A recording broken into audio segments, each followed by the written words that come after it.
नमस्कार दोस्तों, मैं हूं रोमा और आप देख रहे हैं न्यूज नशा। दोस्तों, चर्चाएं सुनने में आ रही है कि पूर्व सीएम वसुंधरा राजे राष्ट्रीय अध्यक्ष बन सकती हैं। क्या राजस्थान की सियासी तस्वीर बदलने वाली है? और वहीं लोकेश शर्मा ने पूर्व मुख्यमंत्री अशोक गहलोत की मुश्किलें बढ़ा दी हैं, जिससे सियासी गलियारों में हलचल सी मच गई है। वहीं कोटा शहर में बढ़ते अपराधों ने सरकार की कानून व्यवस्था पर गंभीर सवाल खड़े कर दिए हैं। आज के शो में हम इन्हीं सभी मुद्दों पर बात करेंगे और आज हमारे साथ इस शो में जुड़ चुके हैं सीनियर जर्नलिस्ट रमेश गांधी जी। रमेश गांधी जी, नमस्कार। नमस्ते मैडम, बहुत बहुत स्वागत है आपका जी चैनल में। जी। मेरा पहला सवाल आपसे ये है कि वसुंधरा राजे राष्ट्रीय अध्यक्ष बन सकती है, इसमें कितनी सच्चाई है? इसके बारे में आप हमारे दर्शकों को बताएं। देखिए, घटनाक्रम राजस्थान में कब, कैसे और क्यों बदलता है, इसका तो या तो भगवान को पता रहता है या मोदी जी को और अमित शाह को। लेकिन हमारे विश्वस्त सूत्रों ने दिल्ली से अभी अभी ताज़ा खबर पता करी है जी कि आरएसएस ने भूतपूर्व भारतीय जनता पार्टी की जनक और आरएसएस की आधार स्तंभ स्वर्गीय राजमाता सिंधिया की सुपुत्री वसुंधरा राजे सिंधिया का नाम राष्ट्रीय सुप्रीमो के लिए आगे बढ़ाया है। वैसे जी कल तक तो ये नाम था संजय जोशी जी का। संजय जोशी जी का नाम प्रधानमंत्री नरेंद्र मोदी और अमित शाह ने लगभग 90% फाइनल कर दिया था, लेकिन उन्होंने एक और केंद्रीय मंत्री शिवराज सिंह चौहान को भी अपने ट्रुप कार्ड में रखा हुआ था। अगर संजय जोशी पर जी सहमति नहीं बनती है तो शिवराज सिंह चौहान पर सहमति बना ली जाएगी, लेकिन आरएसएस शिवराज सिंह चौहान और संजय जोशी के नाम पर अब सहमत नहीं है, क्योंकि वसुंधरा राजे काफी लंबे समय से अपने लाक्षागृह गृह जयपुर के महल में बैठी हुई है और बड़ा अपमान भी सह रही है। कई बार तो उनको बहुत बेइज्जती के घूंट पीना पड़े हैं, क्योंकि लोकसभा के चुनावों में उनको ज़्यादा तवज्जो न देना और उसके बाद 11 लोकसभा सीटें भाजपा की झोली से कांग्रेस और अन्य पार्टी की झोली में चले जाना हाई कमान को चिंतित करके रख दिया था। फिर अब 7 विधानसभाओं के चुनाव होना है और उसमें वसुंधरा राजे अभी भी सक्रिय नहीं दिखाई दे रही हैं, क्योंकि 2 बार की मुख्यमंत्री, 2 बार की प्रदेश अध्यक्ष और वर्तमान में राष्ट्रीय उपाध्यक्ष हैं। वह उनको संगठन का बड़ा भारी तजुर्बा भी है और वह कार्यकर्ताओं की नब्ज को टटोलना जानती है और उनको बहुत अच्छे से सत्ता और संगठन का उन्होंने सुख भी दिया है। जब वह प्रदेश अध्यक्ष थी, भारतीय जनता पार्टी का जनाधार राजस्थान में जबरदस्त तरीके का था और आज जब भी वह निकलती है, जबकि वह राष्ट्रीय उपाध्यक्ष के तमगे में है, लेकिन पार्टी में उनका वजूद राजस्थान में बहुत कम आंका जाता है। अभी भी उनका जलवा और जुलूस प्रधानमंत्री नरेंद्र मोदी, अमित शाह देखते हैं कि जब वह दौरों पर निकलती है तो लोग गांधी की तरह उनके पीछे दौड़ते हैं।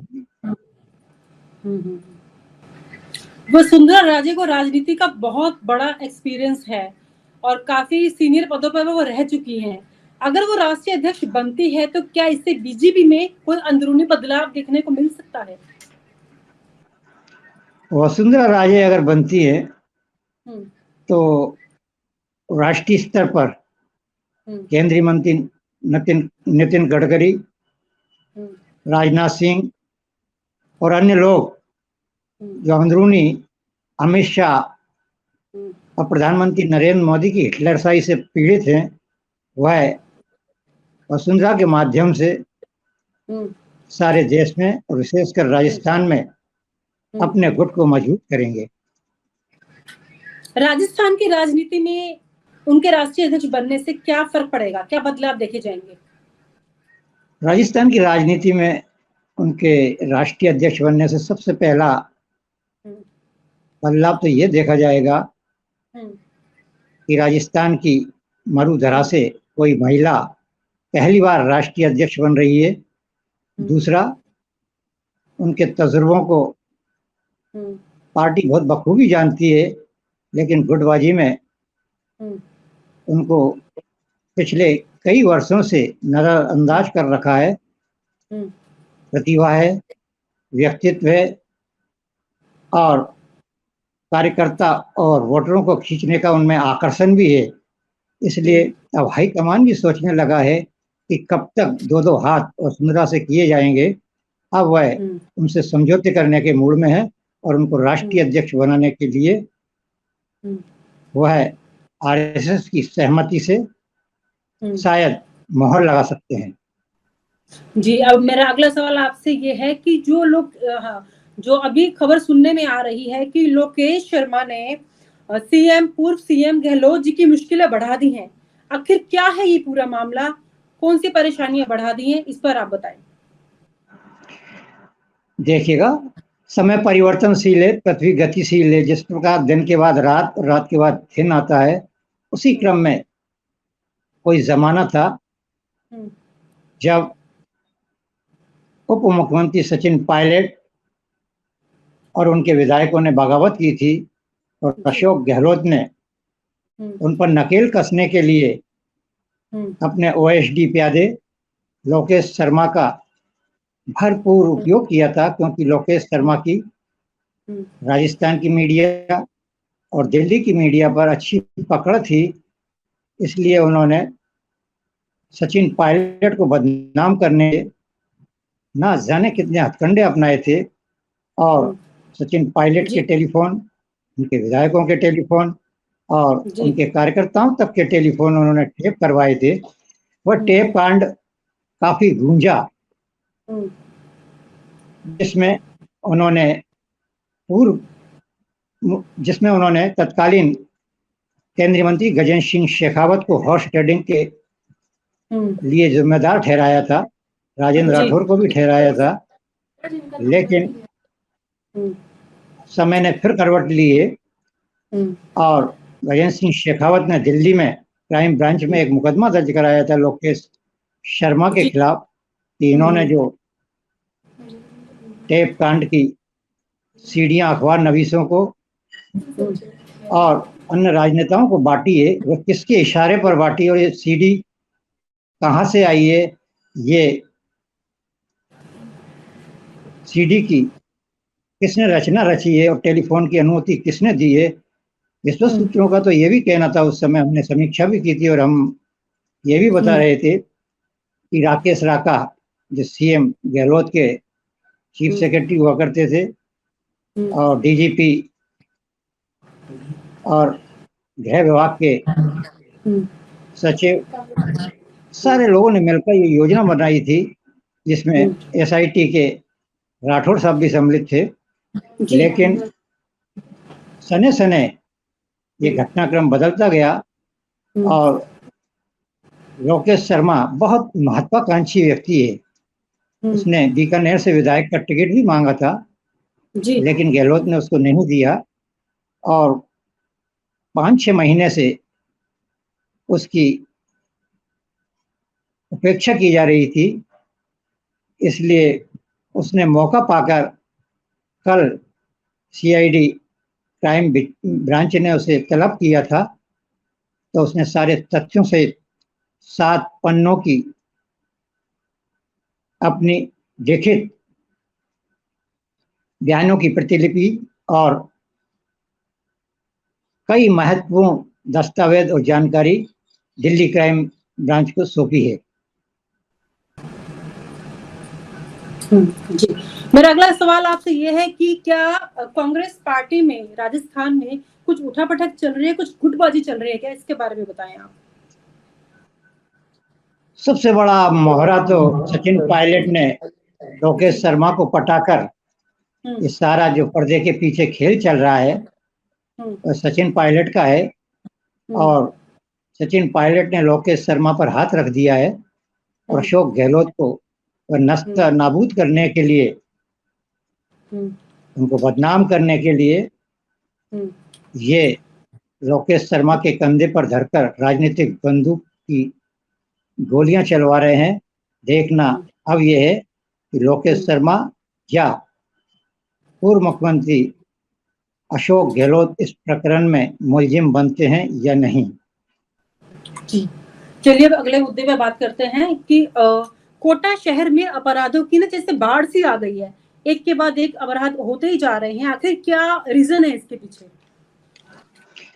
कोटा शहर में हम निरंतर कह रहे हैं कि कोटा शहर चोरों के हवाले अभी तक 100 से अधिक चोरियां हो चुकी हैं। कल ही 6 दुकानों के पास कॉलोनी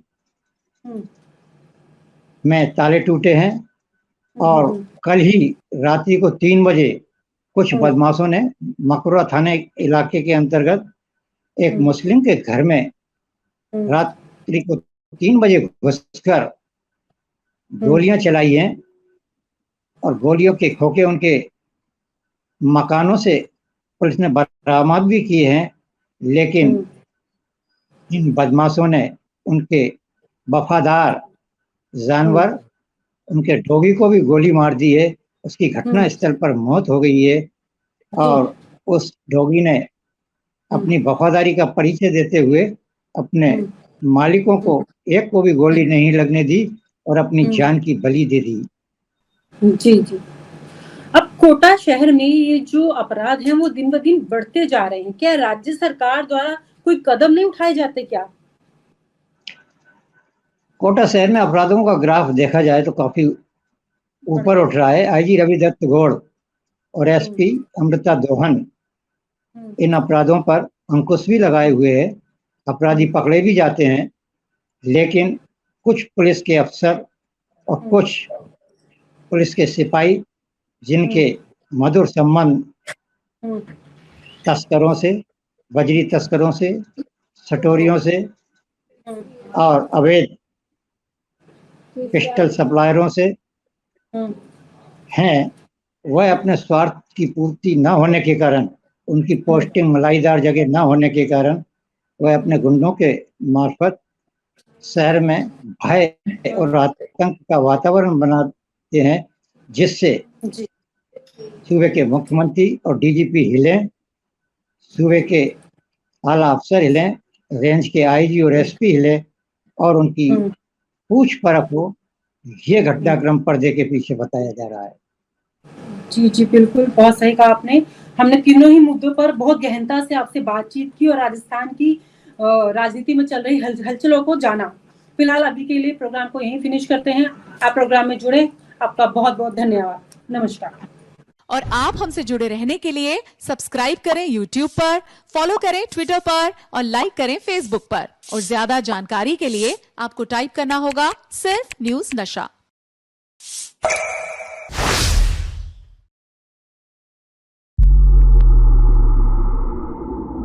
नमस्कार दोस्तों, मैं हूं रोमा और आप देख रहे हैं न्यूज नशा। दोस्तों, आज हम राजस्थान के कई मुद्दों पर बात करेंगे। वहीं राष्ट्रीय स्वयं सेवक संघ के प्रमुख मोहन भागवत की राजस्थान में 4 दिवसीय यात्रा, जो राजनीति में कई तरह के कयासों को जन्म दे रही है, इसी पर और अधिक बातचीत करने के लिए हमारे साथ राजस्थान से जुड़ चुके हैं senior journalist Ramesh Gandhi ji. Sir नमस्कार, स्वागत है आपका। सर, मेरा पहला सवाल आपसे ये है, मोहन भागवत की राजस्थान की जो यात्रा है, क्या राजनीतिक महत्व है इसके पीछे और ये बीजेपी के लिए किस तरह की संभावनाएं पैदा कर सकती हैं? आरएसएस के सुप्रीमो मोहन भागवत पिछले 15 दिनों से राजस्थान में दूसरा दौरा कर रहे हैं। जब से उन्होंने वसुंधरा राजे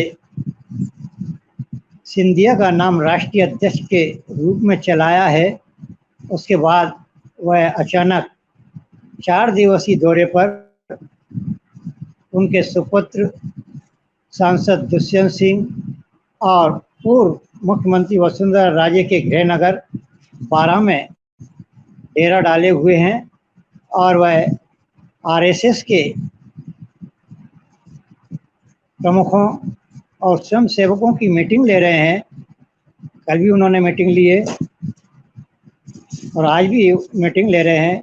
वह स्वयं आरएसएस की शाखाओं में जा रहे हैं, बच्चों की आरएसएस की शाखाओं में जा रहे हैं और गिरता हुआ राजस्थान में आरएसएस का जनाधार, आरएसएस के प्रचारक हों या फिर स्वयंसेवक हों, उनका रुझान सत्ता में ज़्यादा है। इसलिए मोहन भागवत चिंतित थे, क्योंकि सितंबर में आरएसएस के 100 वर्ष पूरे होने को जा रहे हैं और वह इस बारे में भी राजस्थान से अच्छी अपेक्षा रखते हैं। लेकिन राजनीतिक पंडितों का ये मानना है कि मोहन भागवत की 4 दिन की यात्रा आरएसएस के कार्यक्रम को तो लेकर है ही, लेकिन वसुंधरा राजे को राष्ट्रीय अध्यक्ष बनाने के लिए वह यहाँ से संदेश दे रहे हैं प्रधानमंत्री नरेंद्र मोदी को, अमित शाह को अप्रत्यक्ष रूप से। और वह आज फ्री हो गए हैं अभी सारे कार्यक्रमों से। शाम को वह मंत्रणा करेंगे अपने चुनिंदा विचारकों से, राजनेताओं से और अन्य लोगों से। कुल मिलाकर मोहन भागवत की ये यात्रा ये संदेश दे रही है कि उनका जो कल का वक्तव्य था कि आरएसएस में स्वच्छ छवि वाले स्वयंसेवक कम होते जा रहे हैं और आरएसएस में स्वयंसेवकों की खोज बढ़ नहीं पा रही है, इसलिए वह चिंतन और मंथन भी कर रहे हैं। कुल मिलाकर मोहन भागवत की ये यात्रा वसुंधरा राजे के लिए जीवन की राजनीतिक लाइफ लाइन बनेगी या फिर प्रधानमंत्री नरेंद्र मोदी और अमित शाह के आगे टाई टाई फिश हो जाएगी। वहीं वसुंधरा राजे के मीडिया ग्रुप और उनके चुनिंदा पत्रकार सोशल मीडिया पर यह खबर फैलाई जा रही है कि प्रधानमंत्री नरेंद्र मोदी ने उन्हें कई फ़ोन किए हैं, बुलाया है, लेकिन वह नहीं जा रही हैं। उनका कहना यह है कि अब तो मैं मोहन भागवत जी की शरण में हूँ, वह जैसा चाहेंगे वैसा ही होगा। कुल मिलाकर वसुंधरा राजे भी अब अपने तीखे तेवर दिखा रही है। जी सर, बस राष्ट्रीय अध्यक्ष के लिए सिर्फ वसुंधरा जी का नाम ही आगे आ रहा है या और भी 4-5 नाम हैं जो इस समय सुनने में आ रहे हैं? वो और कौन से नाम हो सकते हैं? वैसे तो संजय जोशी का लगभग 99% फाइनल हो गया है, क्योंकि कल मीडिया के संकेत ये बता रहे थे कि कई मंत्री उनसे मिल रहे हैं, उनका सुरक्षा घेरा बढ़ा दिया गया है। लेकिन शिवराज सिंह का नाम भी है, शिवराज सिंह भी इस रेस में साइलेंट धावक की तरह राजनीति से दौड़ रहे हैं। प्रधानमंत्री नरेंद्र मोदी ने अब शिवराज सिंह पर पासा फेंका है कि शिवराज सिंह के अलावा हमको और कोई राष्ट्रीय अध्यक्ष पसंद नहीं है। कुल मिलाकर अब राष्ट्रीय अध्यक्ष का पेंच फंसता हुआ नजर आ रहा है। कल राजस्थान के दौरे पर जेपी नड्डा आने वाले थे, लेकिन इस उठा पटक में जेपी नड्डा ने भी अपना दौरा रद्द कर दिया है।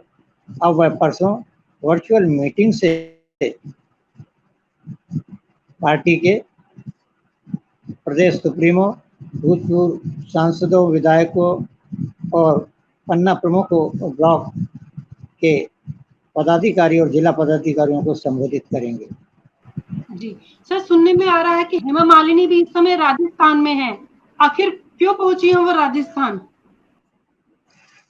हेमा मालिनी कल दिन भर कोटा शहर में रही।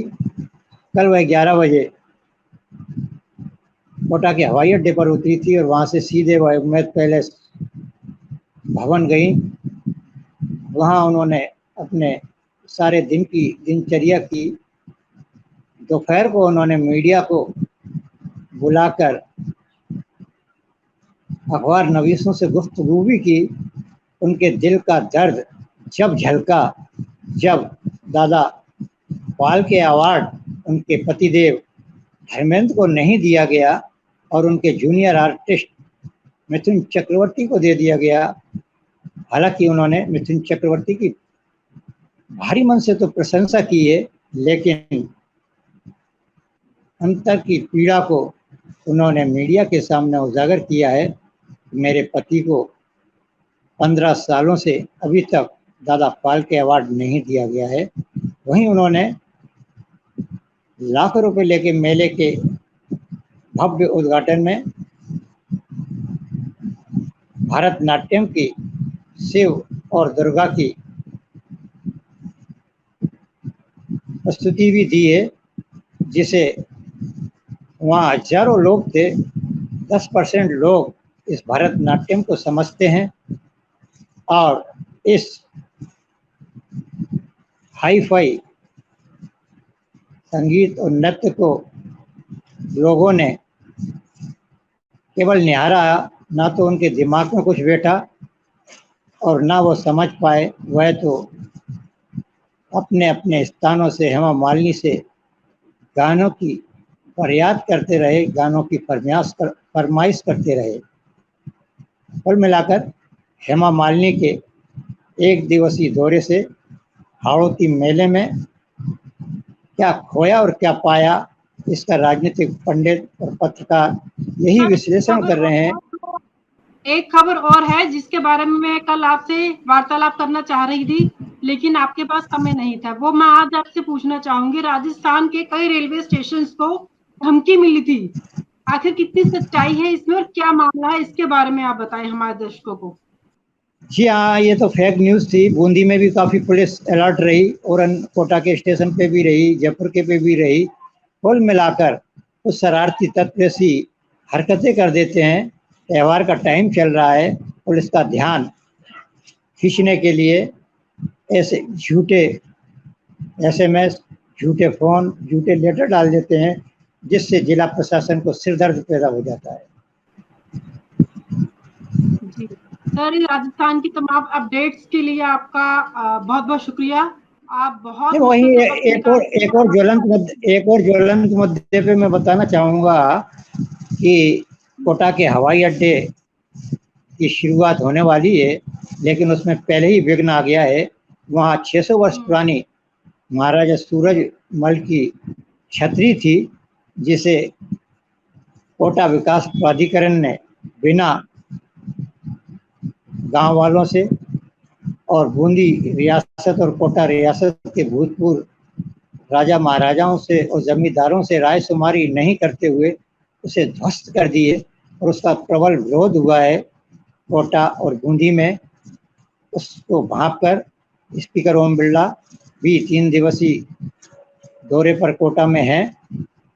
कल उन्होंने मीटिंग बुलाई है सारे अफसरों की, सारे बूंदी नरेशों की, पूर्व और कोटा के पूर्व महाराव युवराज सिंह की, और आज उस टूटी हुई छतरी पर कोटा रियासत के, बूंदी रियासत के सभी सामंतियों ने विधिवत पूजा अर्चना कर छतरी का काम शुरू करवा दिया है। कुल मिलाकर ये एक नादानी का सबूत कोटा विकास प्राधिकरण का है कि बिना किसी की परमिशन लिए हुए 600 वर्षों पुरानी आस्था की छतरी को तोड़ दिया और उसका इतना विरोध हुआ कि प्रशासन को मुंह की खाना पड़ा। तहसीलदार, कानून को और पटवारी को सस्पेंड होना पड़ा।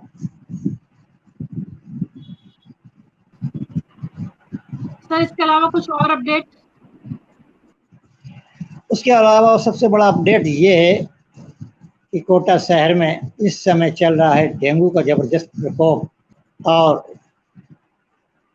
चाहे स्थानीय सांसद हो, विधायक हो, सब मेले और अन्य कार्यक्रमों में व्यस्त हैं। मलेरिया, डेंगू और चिकित्सकों की तरफ कोई ध्यान नहीं है।